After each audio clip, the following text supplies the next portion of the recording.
Hello, and welcome to Mad Crusader Academy, the place for people with imagination. This is Vision Masters series, and here we will talk about imagination, about fictional world's business, and its difference from the real world business. We will also talk about the role of the Vision Master, about the fine line between being visionary and being delusional. And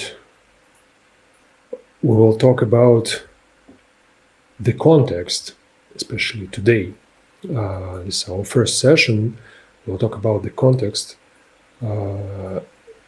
so to speak, where we play, where our business that we're involved in is situated contextually, so that we understand a broader picture, right?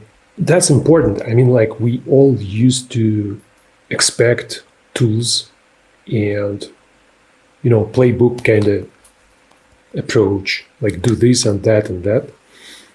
In this session today, even though I can say it's the least practical of the sessions that we will have, but nevertheless, it's one of the most important because it kind of prepares you for the mindset that you need to adopt, something that we call in Mad Crusader the IP first mindset, as a contrary to the content first mindset. And today, I want you to relax a little bit, to put away your tools, and forget about your worries, deadlines, imposter syndrome, fundraising, because today basically we'll try to see the bigger picture and understand how cool we are actually, each one of you, exactly because what we are doing. And the context, surprisingly enough, is the history of humanity. Talk a little bit about that so that we understand where we're at as a civilization and why what we do is of great importance for literally everyone, for ourselves, of course, but also for pretty much everyone. This is the highest level of technological achievements description in human history, right? So, like, as you can see on this super simplified diagram, 2 million years ago, we figured out, the human species, we figured out how to use fire, right? And then 1.5 million years after that, we finally figured out how to make food using that. And 500,000 later, after that, we figured out how to, domesticate the cattle, animals, and how to do the farming and all that, which leaves us on this scale of history of technological achievements of humanity with a very tiny portion of that timeline from minus 10,000 years till today, which is packed with lots and lots and lots of inventions and development. And why I believe it's very important to kind of have this big picture, because all this time, all these 2 million years of our history, the main focus for anyone who wanted to do better in life, whether it is money, just wealth and the broader meaning, everyone who wanted to do better had to deal with the land, because the land was, and pretty much till the middle of the 20th century used to be the only source of wealth on this planet, right? Because you can grow something on land, you can build something on land, you can just own land and take money from other people to kind of for trespassing or for using it. You can sell it. You can extract minerals from below. The basic, the essence of any business that we had for literally 2 million years from now, right? We developed that, went from one technology to another, found different ways of, kind of exploiting the natural resources, converting them into, from raw resources into commercial products. And at some point in time, after we figured out pretty much every piece of land on the planet and put it on a map, we kind of were in a position where, like, what we do next, right? Because if the only way to grow your wealth is to, and I'm speaking not only about the personal wealth, but also like if you want to be a huge country, superpower on the world arena, then it's the same way. You need to control a lot of land. The bigger, the better, right? And that's basically the underlying principle of development of every superpower, of every empire, if you will. And so when we found ourselves in a situation where, okay, there is no new land on the planet, what are we going to do? Like, of course, we kind of play with efficiency a little bit, but that's not enough in terms of, the projected growth and actual growth that comes from expansion, right? So what we did, we tried to find new places with land. We tried to go to the moon. Didn't go very well for different reasons. And now we have, like with Elon and all that talk about colonizing Mars, we have pretty much the same thing, but in the new form of trying to find where's the new land. And so going to Mars is basically solving the same problem as, Christopher Columbus was solving when he was trying to find the new way to India and stumbled upon the new continent. But we can't wait as a human species, right, until someone will figure out how to, build a rocket and how to. Well, rocket is, I think, like 10% of the problem. Another 90% of the problem will be how you live on Mars, how you develop, how you build, how you stay human, maintain the, something approximating the normal society in a space colony. So while we're figuring all that out, something new began to happen. And this energy and this, a combination of like the call for adventure and this economical necessity for expansion somewhere brought us to a situation somewhere in the beginning of the 20th century where we started to basically generate fictional worlds in a broader sense of that. And by fictional worlds, in comparison to real worlds, I mean that those are the experiences where people behave as if they are real. And in those fictional worlds area, we can see like three distinctive. Well, if we spend more time on that, I'm pretty sure we can find more. But for the sake of today's conversation, the main three would be the narrative-driven entertainment, where we are operating games, movies, books, comics. So everything which is kind of story-based, like universe-based, right?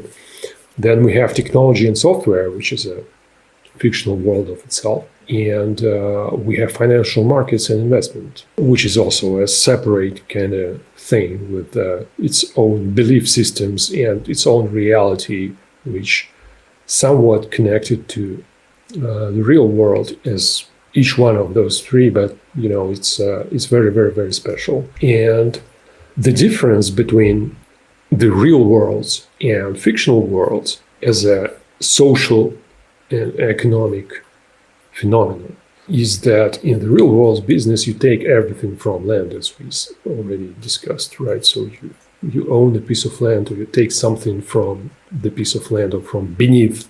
So you grow something on it, or you build something on it. So it's all revolving around basically the plot of land. And in fictional worlds, your source of value is imagination, which is very interesting because it's, I want to say virtually, but it's literally endless source of value, right? If you know how to manage it and what to do with it, and if you have the right tools to extract value from this endless realm of imagination and convert it into something that could be monetized in the real world, right? And that's the common feature of each one of these three fictional worlds that you see right now on slide, right? So in narrative-driven entertainment, we extract ideas or concepts from imagination and we transform them into monetizable products in forms of games, books, and movies, and TV series, and animation, and like sometimes even NFT collections, whatever. Right? And in technology, in software, people also use their imagination to figure out what could be done with the help of software and with the help of technology, and then kind of make it real. And in financial markets and investments, the same, right? Because people come up with concepts.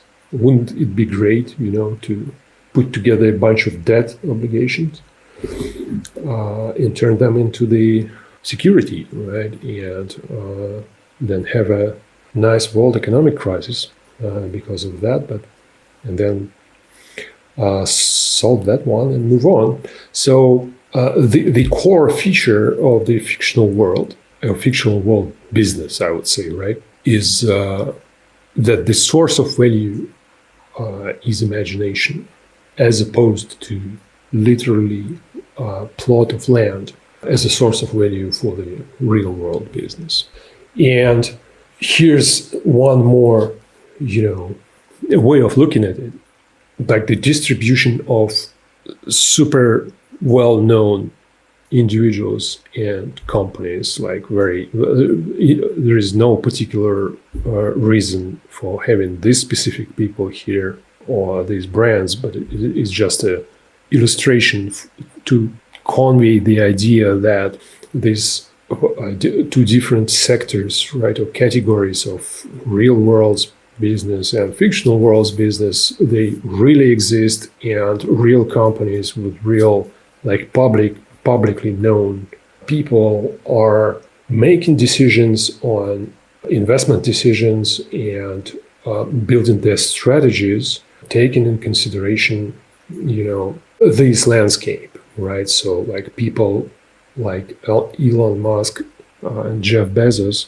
who built their wealth in technology and software, also are interested in real world business in a sense of trying to figure out what to do with space travel, right, and colonization of new planets. And it's it's romantic in some sense, but it's also a very specific, business-driven enterprise, because whoever gets first to Mars will most likely enjoy the benefit of being the first on the new planet and figuring out what resources are available there for extraction and transportation back to Earth to who would have guessed to sell them for actual money, right?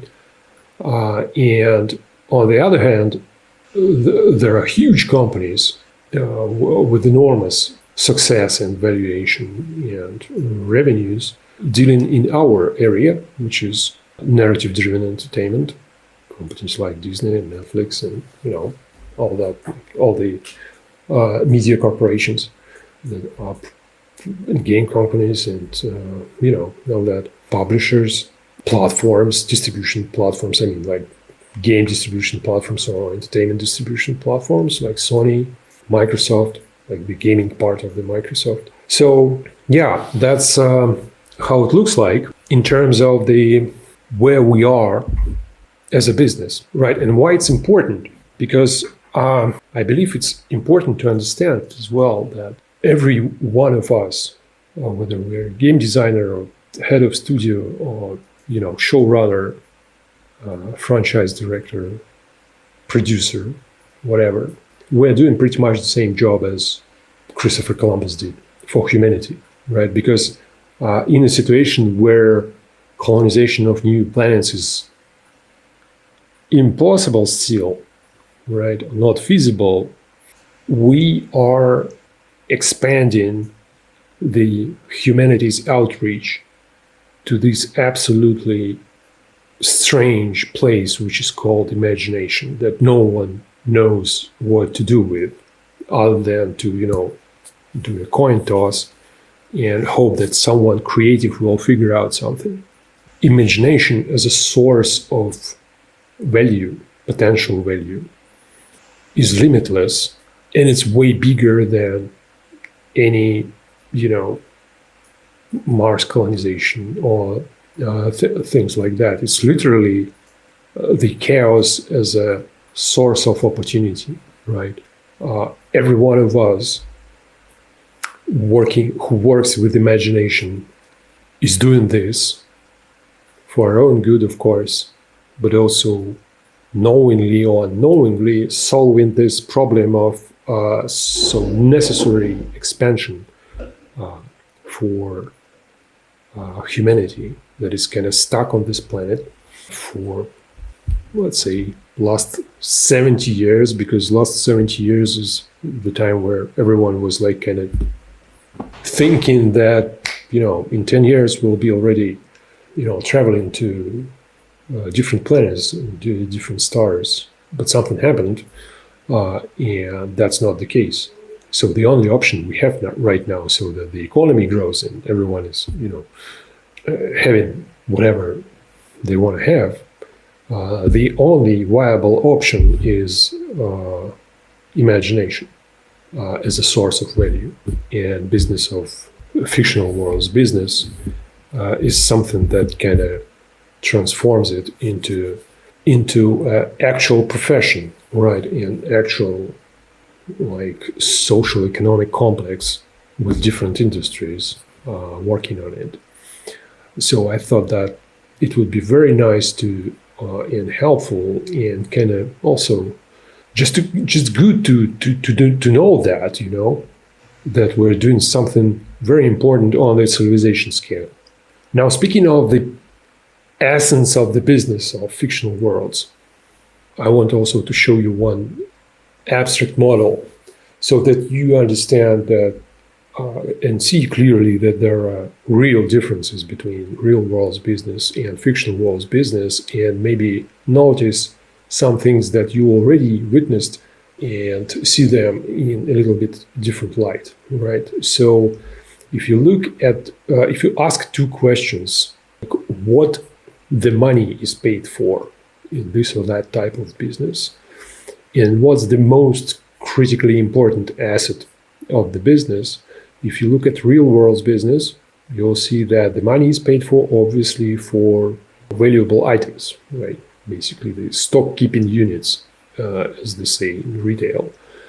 So it's literally products in the form of things, right? And they sit on the warehouse, and then they move to retail stores or to e-com platforms, and then people pay money and get those things, right? So in fictional worlds business, the situation is a little bit. It's very different, right? Because in fictional worlds business, people pay money for believable fictional worlds experience.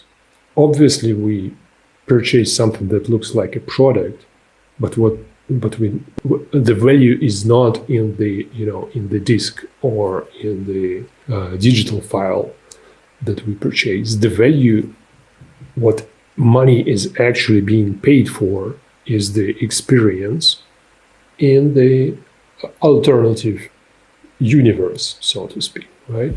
And that's very important to understand why in our industry, in comparison to any other real world business, some roles and like the structures of the companies and priorities are very different, because like if the value of your business is a believable fictional worlds experience, that's not something that you can or put on a shelf and then get back to it and reuse it, in a common understanding of like real world objects, right? It's a ever changing, a very subjective and interactive also thing that kind of sometimes may be even illusionary, right? Like, and hard to grasp and hard to document. And that's the reason why people who, let's say, develop games or create movies or TV series or animation, they're not very well equipped for communication with, let's say, finance people, right? And with people who kind of are super rational, right? Because it's very hard to explain from a rational standpoint what's going on with this believable fictional world experience. And there's some common ground that needs to be found, so that, people with different backgrounds, like with rational background and like this irrational background, if you will, can discuss what's going on, like from a business standpoint. And this also kind of adds additional limitations and challenges how you manage those projects, all those, because all the content production pipelines are super cool, but that's content production pipeline. It's not a experience development pipeline for which there is no playbook, basically, right? And it's very, very volatile kind of thing, right? And part of this program is that basically we'll try to come up with at least some sort of playbook for believable fictional worlds experience development, right? That you could later use, get back to it, for as a refresher, when you encounter these or that difficult situations where you are not sure what to do, right? But it is a kind of common saying that the business we're in it has no playbook, right? And the reason for that is because the core is this.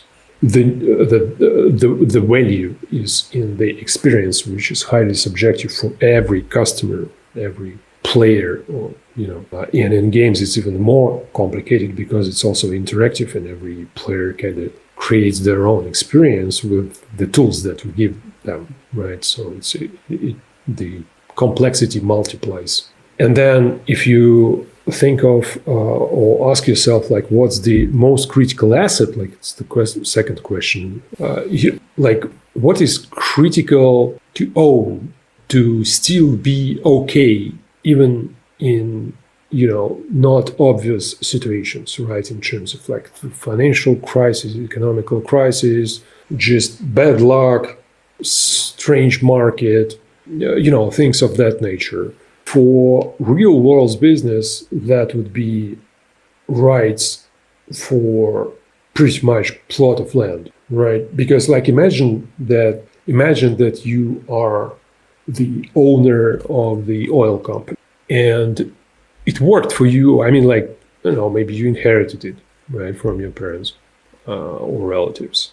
And it's a huge company. And what will be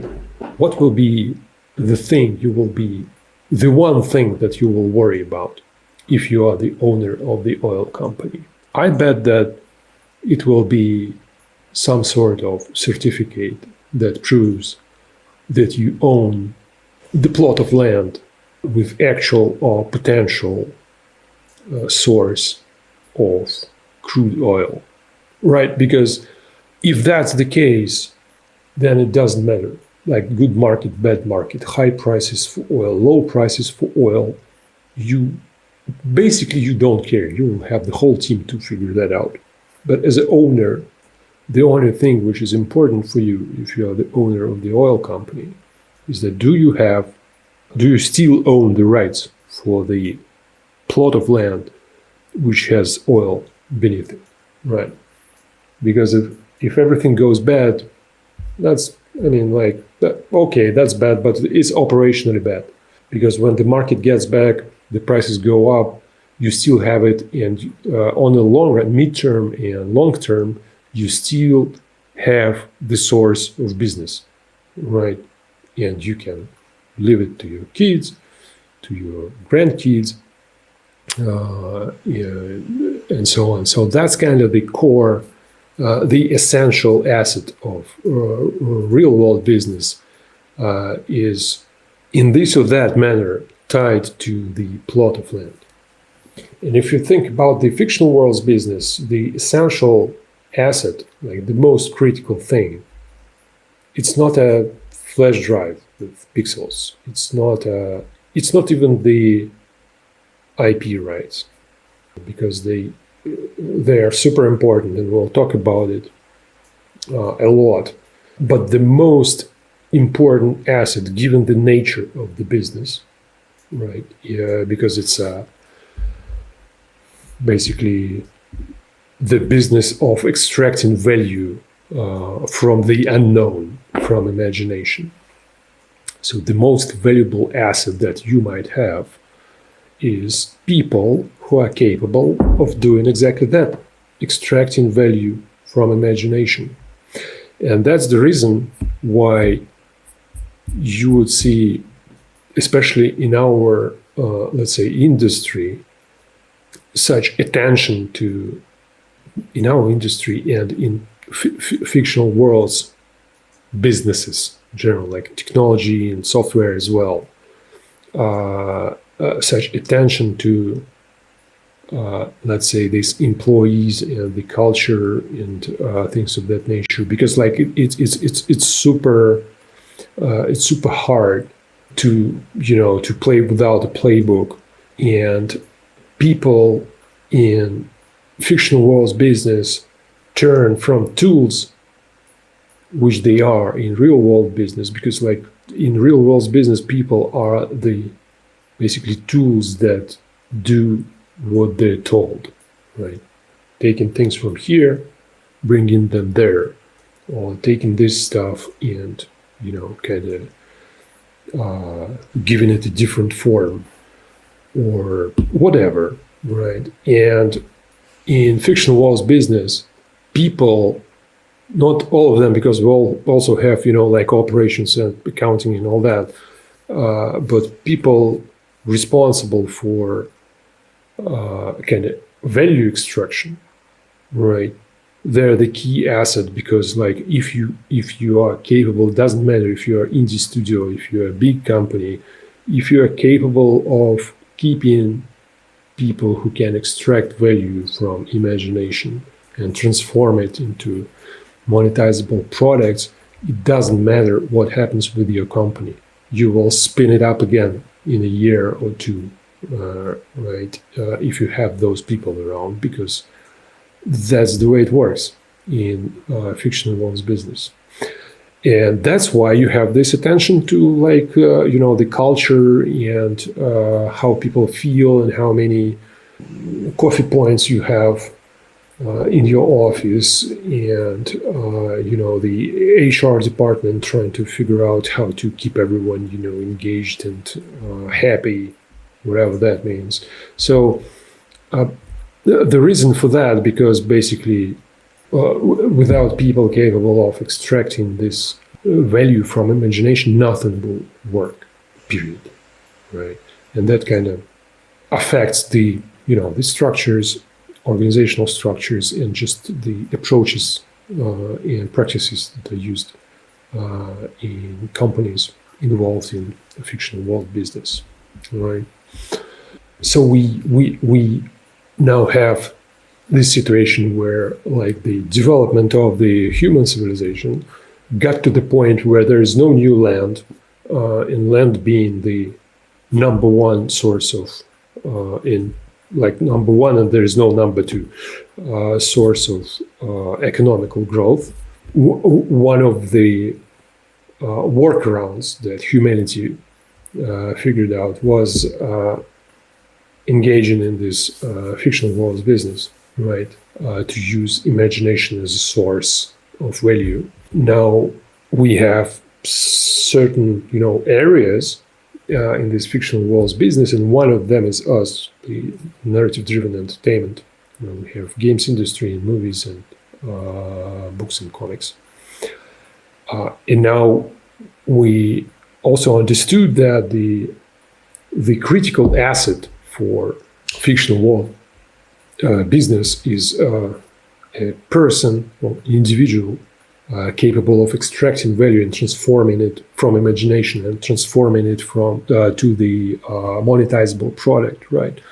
And so here where we get to basically the namesake of our series, Vision Master, right? Because that's kind of the description of the role. You think of it like the Scrum Master, the Master of Business Administration, and we need in our industry, like the narrative-driven entertainment industry, we need very specific role which doesn't exist right now officially, like formally, but it exists de facto. Which is called Vision Master, someone who is capable of working with imagination, extracting the value, and orchestrating the transformation of the, let's say, vision into commercial product, right? And the landscape is basically that you to do something of value, you need three types of people, right? It's visionaries who see invisible stuff, supposedly this us who are listening to this right now, engineers who build stuff, and marketers who sell stuff in a broader sense of things. I mean, like they promote stuff, they kind of make sure that the right message with the right positioning is delivered to the right audience, and then they do the commerce stuff, all that. I mean, like those are very, very broad categories, people, right? But then, and you can see how these different archetypes of people, like visionaries, engineers, and marketers, they transform into cultures in companies, right? And you can easily figure out like that this company is like basically a company built by engineers or by marketers or by visionaries, right? And these are the kind of super simple examples. Apple being kind of very well known for is being considered a visionary company built by visionary. Google being known for being a company created by engineers, and Amazon is a good example of a company that comes from like the commerce perspective, right, background, right? And of course, during the course of their development, they can, kind of evolve and move from their initial, let's say, origins and adopt the features of different, of two other, let's say, archetypes, right? So, like, commerce-driven Amazon may become a very technologically developed company, right? And Google, built on engineering and technology, may become very commercially successful, oriented company. And company built by visionaries can, as we see with the example of Apple, become a technological company, a very serious one, right? So that's, but you get the point, right? So there are three basic archetypes that you can deal with. What we are interested in terms of the business we're involved in and the problems we need to solve, we're interested in visionaries, right? The problem with visionaries is that you can easily find the trained engineer and even trained marketer, it's a little bit more rare, but there is no such thing as trained visionary.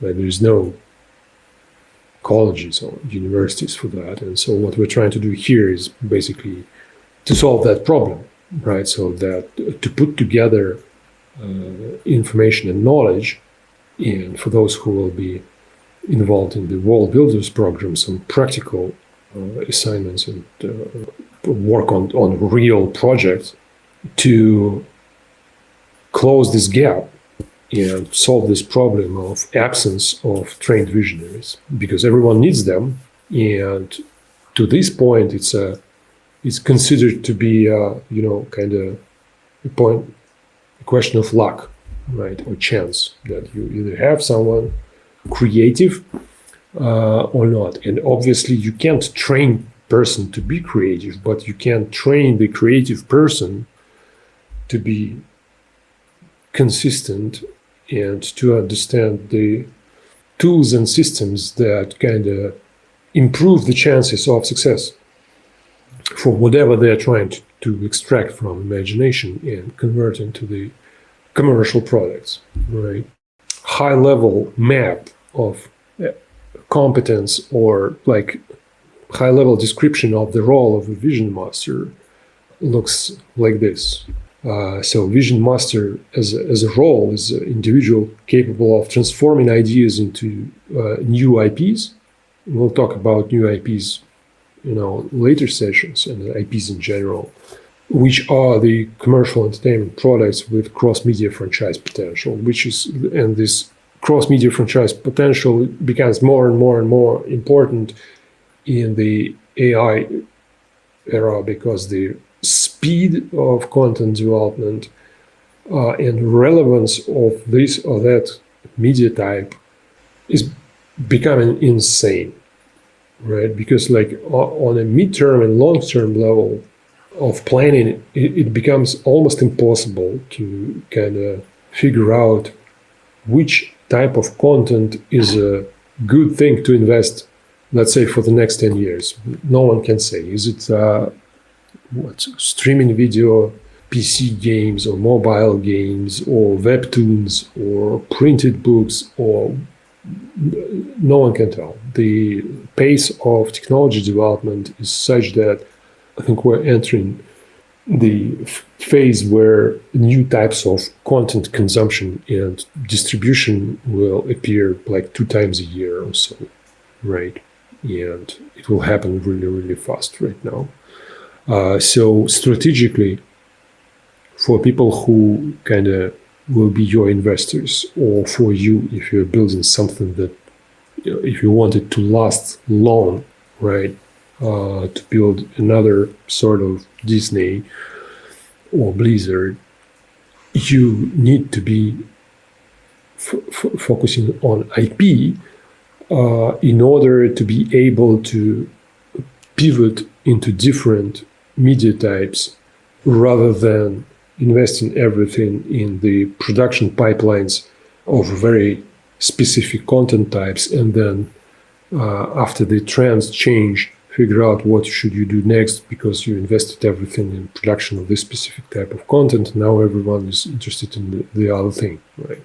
If you have the cross-media franchise based on IP, then it's way easier for you to navigate that environment, right? But that's the whole point of this series, right? How to get to the point where you kind of capable of designing, developing, and then scaling the cross-media IP. As far as the key competencies of Vision Master, there are 3 most important things. And we're not talking about the hard skills or soft skills, it's just the foundational competencies, right?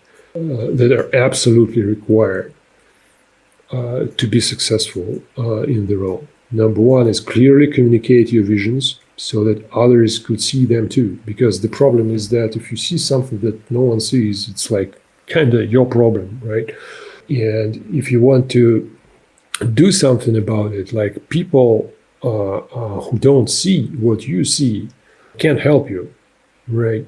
And your effectiveness as a vision master, be it a producer or creative director or head of studio or whoever, like solo indie developer, is directly proportionate to your ability to describe those things that you see to people who don't see them. Because what happens in with humans is that if you're capable of describing something invisible to someone in a way that they can imagine it, then guess what? Then they also see it, right? And that's the way the religion works. That's the way the kind of persuasion works. And that's a very, very key competence, foundational level and it requires, like repetition and consistency in kind of learning to do that, to find like shorter and more efficient ways of describing what is that you see, and not in a journal manner, right, or logs manner, but in a way that kind of makes people as excited as you are about those invisible things, right? The second thing is ability to assess and prove that those visions that you have are valuable for audience and for business, right? And that's kind of also very tricky part of the thing. It has nothing to do with professional qualities. I mean, like, in the hard skills, soft skills type of classification, because it's the ability of kind of not being overwhelmed or super excited by your own ideas, which is super hard, right? Because those things that some of us see are very beautiful, right? And it's hard to kind of make a step back and to look at that critically, because the other extreme is that you criticize everything and don't do anything. Like that's also a problem, right? So you need to find the fine line between being able to keep this, healthy critical approach to those visions that you have, and being able to kind of understand that maybe it's not the right time. Maybe the idea is great, but there's not, there's no organizational readiness, or there's no technology, or there's no funding at this point now. The market is not ready. Too early or too late, or you need to wait for another cycle of like whatever, right? So it's very hard on people who get excited with their own ideas, and it's a skill of, personal development skill, I would say, or trait, to be able to kind of step back from your own visions and ideas and be critical about them, and be able, to make decisions that maybe that's not the right time, or also to make decisions that it is the right time, but it's super hard, but you still need to try to make it work. It's another story, right? And then the third thing is the most practical out of three. It's the ability to orchestrate the conversion of vision into commercial product, which is not trivial at all, but at least it's something that you can kind of get it from experience, from your professional experience, from interacting with people, understanding different roles, understanding different professions in your area, how to talk with artists, how to incentivize the engineers, how to talk with financial business people, publishers, and like if you are, depending on, what situation you're in. Because it's like, I like to call it, like a Gandalf's work, because it's basically influence without authority in a lot of cases. So people do not necessarily report to you, and in many cases, it's even better if they don't report to you, because then you kind of have to be so convincing that people who do not report to you still do what you kind of propose, and that requires that you are so crystal clear on like what they're trying to achieve. That is, it's best for everyone, for you and for the team and for the whole project, if you can find ways to persuade people without manipulation, but with, making them understand what's there for them, and how beautiful the outcome will be for, like, in general, right? But you also need to know stuff, right? Like actual stuff, like how things work and things of that nature, and how and it's not like, like you need to be a super professional, deep diver in everything from technology to business modeling and marketing, but you need to know, like, the concept of T-shaped professional. You will have your deep understanding of how you work with imagination, and the whole series, Vision Master series, will be about that, basically how to work with imagination and to do your part, because people rely on you and believe that you kind of the guy who does the thing, because they will cover the production and marketing and all that and administration, live ops, and all that. So you have to be the guy who knows how to work with imagination and figure out what could be extracted from it. But you also need to understand their perspective and what are, their capabilities and like normal standard operating procedures, right? So yeah, those are basically the definition of the role and three foundational, core key competences, right, of a vision master. And during the course of Vision Master series, we will be doing exactly that. That's kind of the path, right, of Vision Masters program, right, from left to the right. There are 5 kind of big sections, which is universe design, working with the setting, cross-media potential, like embedding it, cross-media potential from the design phase, product design and management, and marketing, right? And this is a combination of things that I was talking about. There's a combination of things that you need to know and will be like personally accountable for as a vision masters, and things that you just need to understand how it works so that you could kind of communicate with people who occupy other roles in the organization or in your, kind of business environment, partners or things of that nature, right? So we'll be moving through this. It's basically 15 steps, right? For each step, we will have more than one session in the form of like this live stream lecture. People who, for those of you who applied for World Builders, this is basically the plan of 15 documents that you will be that you will have to create and develop during the course of the World Builders program, which is kind of more, practical and coaching oriented. So, yeah, that's what we're gonna do.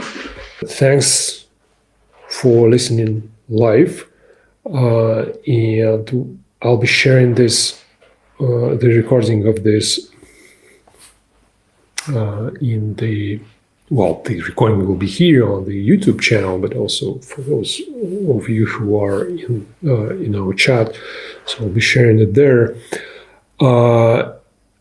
As I said, for people who applied for World Builders program, there will be no assignment today, but starting from the next Wednesday, like the first assignment will be next Wednesday for you. You will have 1 week to kind of figure that out. You'll have opportunity to ask, like whatever questions you might have about it. So make sure that you listen to the lecture next Wednesday, because it will be basically described. It will be much more practical than today. And we will be talking about the architecture of the of your future franchise, right? And how to approach it. Basically, that's one of the chapters of the playbook that we'll be building. It will be very kind of practical. I will share the system, and your assignment will be based on this kind of to replicate the process that I will be describing with whatever idea you want to put through our incubation program, right? And if you don't have any specific idea, we might have a conversation about that. Just ping me in our group, and I will help you kind of make the choice, right?